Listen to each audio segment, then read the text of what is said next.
Let's talk to Dale Vince about all sorts of things, including the fact that the Labour Party, his mates, who he likes to give money to, have now decided to expand London City Airport and Leeds Airport as well, so they get more people, more flights. Doesn't sound very green, Dale. Very good morning to you.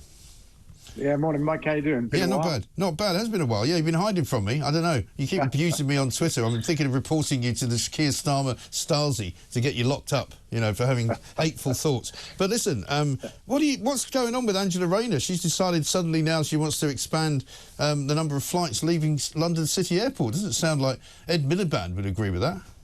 Yeah, I think a lot of environmentalists wouldn't agree with it. I haven't read the story, Mike. I imagine it's part of the pursuit of growth that Labour they would have. Yeah, that, you know, it's the kind of other side, if you like, to the green agenda. There's the, increased airport capacity, and there'll be some other industrial moves as well to pursue growth for sure. And I can't say that it's an entirely bad thing. Of course, I'm against flying, but... That's what I mean. So how can you be in favour of it then? Well, I'm not in favour of it. I'm not in favour of it. I think it's a mixed bag, and that, you know, you can't have everything that you want in this world. And I wouldn't choose that. I wouldn't choose that. I choose the green initiatives, and I think that with flying, you know, we just need to keep a lid on it until green flying comes along, which it is. You know, electric airplanes powered by hydrogen, probably about 12 months from being in the skies. And they'll have a range that would cover our entire country. I saw what happened to the Hindenburg. You won't be getting me on any hydrogen planes anytime soon. Hey? Okay. That was hydrogen, wasn't it?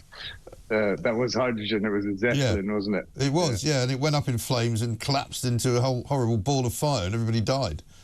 I thought nobody died, actually. Really? Yeah. Oh, I think somebody... Because it was a very slow burn. It was a very slow burn. It was obviously a massive balloon of hydrogen, which is not what we're talking about here with airplanes. No. But, I mean, also, we had Virgin not that long ago flying what they called sort of eco-plane to America, and it turned out that they were being slightly economical with the truth, because it turns out that the eco-fuel that they were using was actually not as eco as they made out. Yeah, no big surprise there, I would say. Look, that's sustainable aviation fuel is what it's called, and that should be a breach of the Trades Descriptions Act because it's not sustainable. It is aviation fuel, but it's not sustainable. But how far away is that in reality, like hydrogen planes? About 12 months, I think we'll see the first planes in the sky over Britain, 300-mile range, 70-seat capacity, and about a year later... 300-mile range? Well, that's not very far. Well, it is if you just want to go from one part of Britain to another, and it's a beginning. But you can't even go to Glasgow then, from London. No, we could. 300 miles? It's 400 miles to Glasgow. 400, is it? All right, we won't do that one. But I'm not the pilot, so don't worry about that. Yeah, but hang on. Surely you want people to take the train. I mean, if I want to get, say, from here to Manchester, you want me to take the train. You don't want me to fly, do you? Yeah. No, there are some remote parts of our country where trains aren't, and you know, we'll be setting up services in places like that as well. But look, I just want to say this, Mike. The first electric cars that came out in 2010, Nissan Leaf, I think it was, probably 80-mile range, and today, just over 10 years later, 300-plus miles is the normal range. So, you know, give us a little time. Yeah, but that's if you shut all the windows and you don't put the radio on. You know, the problem with electric cars is the bottom's falling out of the market because they now haven't got the subsidy that they were getting.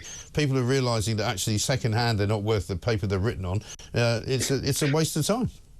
No, they were the biggest sellers in our country. No, they're not anymore. No, the sales are dropping. They're not. They really are, Dale, I promise you. Because everybody knows what's going to happen is that the government is going to start putting levies on electric cars, right? Electricity is not going to get any cheaper, even though they keep promising that it is. It's going to go up in price. People can't get the batteries to replace them once the batteries cost an absolute fortune. And, you know, more and more people that I talk to who have even got electric cars going, it's the worst decision I ever made. You obviously move in different circles to me, Mikey. I do, thankfully, yeah. I don't hang around with the old, Glastonbury Brigade, you know, the hippies. They love their electric cars, the people I meet. I mean, it's a wonderful experience. The batteries will last the lifetime of a car. I mean, they are the most popular seller in the market, and nobody goes back from an electric car to a diesel or petrol car. That doesn't happen. No, actually, no, you're wrong, because I know about half a dozen people that have done that. But let's talk about the unions. The big unions are flexing their muscles, getting a load of money from the government. If you're a public sector worker, you're doing very well. If you're a pensioner, not doing so well. Do you think the government did the right thing, taking away pensioners' fuel allowance for the winter? Yeah, I think they did. I think that, again, it's part of that mixed bag approach, and I think we need to be more even-handed in our economy. If you look at the way how is taking money away from pensioners even-handed? I was about to explain it. if you look at the way we treat pensioners compared to, let's say, the way we treat children, there are millions of children in food poverty in our country. No, there aren't. It's not balanced, but the kids don't vote, and the parents of those kids don't vote, let's say, conservative. And so we've been pandering to the older generation, I would say. Certainly the Conservatives had through the triple lock-on pensions and the, you know, the winter fuel allowance and all that kind of stuff. And look, I'm not saying that people don't need it, but what I'm saying is there's need across the entire country, and we have to balance that out a little bit. Yeah, you're absolutely right, because train drivers definitely need £81,000 a year for a 4-day week, and pensioners who are on £11,000 a year don't need any help from the government. Come on. Well, why don't we talk about... Well, why don't you answer the question? You really think that's levelling up the economy? You think that's fair? It's not fair.